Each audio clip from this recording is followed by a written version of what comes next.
Hello and welcome to my series How to Play Imperius.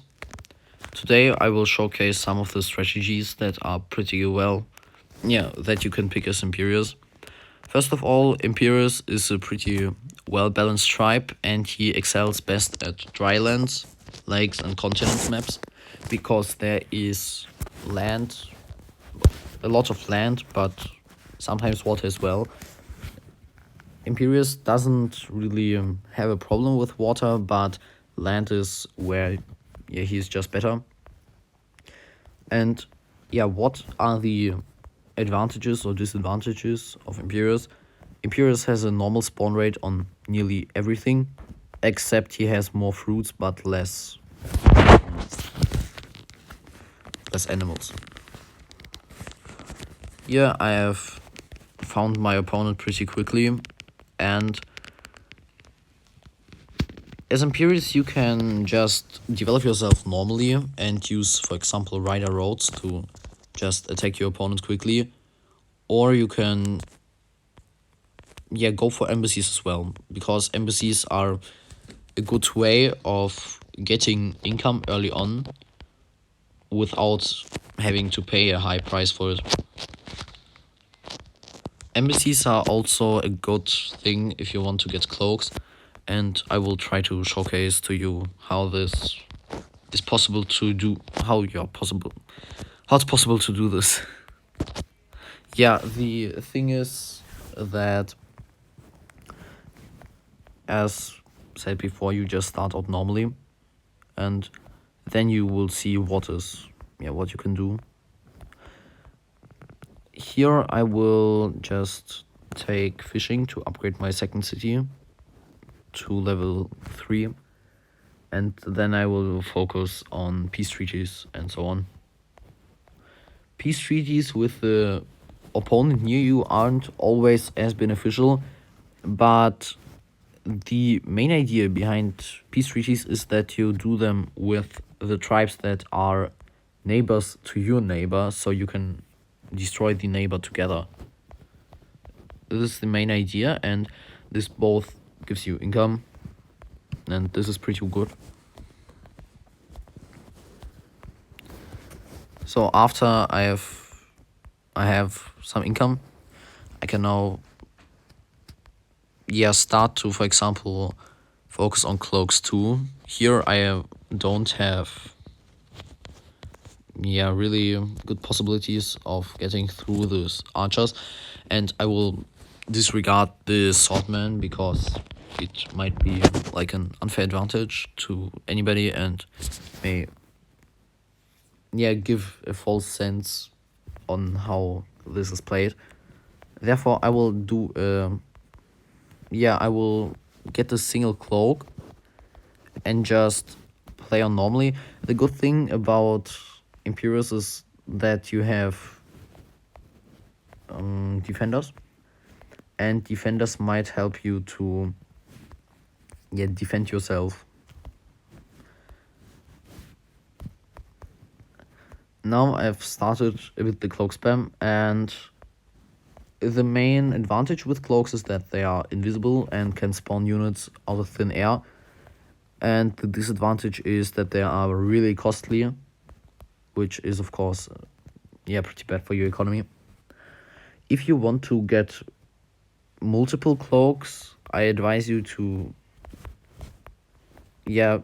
firstly just position them around your cities and then activate them all at once.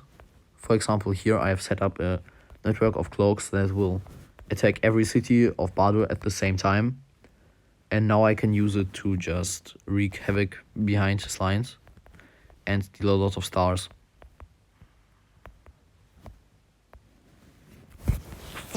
As you can see here, now there's a pretty high chance that I just overwhelm Bardo with all of these new units, and in the meantime I will try to get just my normal expansion going. As you can see here, there isn't a lot of land, so I will go to the seas. Yeah. The thing is that after you've done this like once, you first will have to capture all the cities and then just play on normally. After you have so many cloaks, you can use all of these cloaks to just capture all of the cities that are just standing around and that can't be protected. And then you will just advance on all of the other cities too. Another important thing is that when you play Imperius, it's at some point you will have to get hunting, but the problem is you mostly don't have any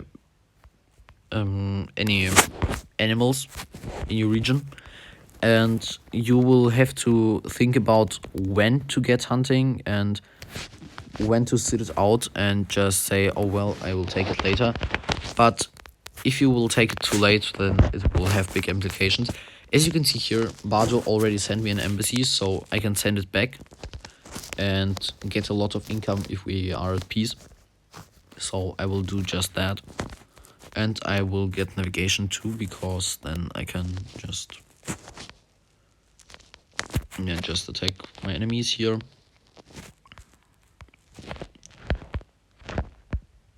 These bolts are also pretty strong in the early game. And it's important not to forget that cloaks also do damage. And this is pretty strong as well. Yeah. Bardo has now made peace with me, and that's a good thing. Now I have 21 income per turn. And this is pretty good. As well as Jinchi, for example. He also gave me an embassy. I don't know why he knows me, but okay. And mostly in a multiplayer game, it's around the same. It's about the same thing. You firstly just play normally, and then after you fight opponents, you just send them an embassy and try to get peace with them. And after you have peace, you just attack the tribes that are in between you and your friend. That's the idea. You team up. You team up on your neighbors, and then just win all together. Unfortunately, Jinchi has rejected my peace treaty, but that's okay. I will just send him a peace treaty once again and hope for the best. Here you can just these daggers, that they aren't the strongest unit, but they are pretty strong in the early game, and this is pretty good most of the time. After you have done some basic, I don't know, conquering or basic diplomacy, you can just start to play a normal game, but then with a lot more income, because you can just go to many single tribes and just ask them to have embassies with you. For example, a possibility of this is, I would show this in my multiplayer round here, I think. Yeah, this is for example, this is a multiplayer game, and here I've went for diplomacy pretty quickly, and then got peace with practically everyone, and then after I have got peace with everyone, took out Aquarian, then I have took out Illyrian, and next I will just maybe do Polaris, and then Bardo, and then Tabasi, one after another, but with all of the other ones I still have peace, and I still have some cloaks that are just standing behind their territory and threatening them if they, for example, declare war on me. And this is also a pretty good thing. You can just use your peacetime to build up a strong economy with customs houses everywhere. And here Simenti, I've destroyed him as well, like last or before 2 or 3 turns ago. And the idea is that you firstly have peace with everyone, but after a time you just pick an opponent, destroy him, and go for the next one. You pick them off one by one and having peace with all the other ones. Yes. I hope this helped you, and yeah, have a nice day. If you have ideas on how I could improve my videos, and yeah, what I could do next, just write it in the comments. Thank you very much for watching this video. Bye.